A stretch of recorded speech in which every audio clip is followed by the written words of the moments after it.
সেই কথাটোকে কৈ যাব দেই। সকলোৱে দুই টকাবিলাক যিমানবিলাক দেশত ধৰ্ম নিৰপেক্ষ দেশ বনাব খোজে, গণতান্ত্ৰিক দেশ বনাব খোজে, বিজেপিক খেলিব খোজে, AIDF খেলিব খোজে, দূৰত থাকিলেও সকলোৱে নিজৰ হাতৰ মুঠিৰ ওপৰলৈ তুলিব। হাতৰ মুঠিৰ ওপৰলৈ তুলিছে, মই শেষ নকৰালৈকে হাতৰ মুঠি তললে নমাব দেই। মই কৈ গৈছো, আজি গোৱালপাৰা জিলাৰ বালাপাৰাত অনুষ্ঠিত হোৱা বিশাল গণসমাৱেশত থকা ৰাইজে সংকল্প গ্ৰহণ কৰে যে 2024 চনৰ লোকসভা নিৰ্বাচনত আমি সকলোৱে বিজেপি আৰু সাম্প্ৰদায়িক AIDF-ক বিদায় দিম।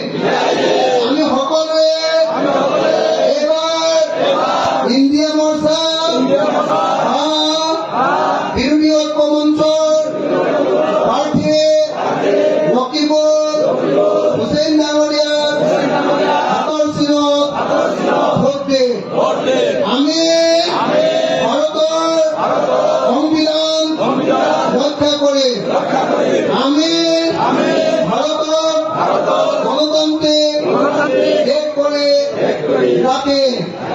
আমি ভাৰতক হিন্দু ৰাষ্ট্ৰ বা মুছলমান ৰাষ্ট্ৰ কৰিবলৈ নিদিওঁ। ভাৰত ধৰ্মনিৰপেক্ষ ৰাষ্ট্ৰ হৈ থাকিব। জয় আই অসম। ইনকলাব ইনকলাব ইনকলাব। বিৰোধী ঐক্য মঞ্চ বিৰোধী ঐক্য মঞ্চ। মই কম বিজেপি, আপোনালোকক ক'ব গো বেক। মই কম AIDF, আপোনালোকে ক'ব গো বেক।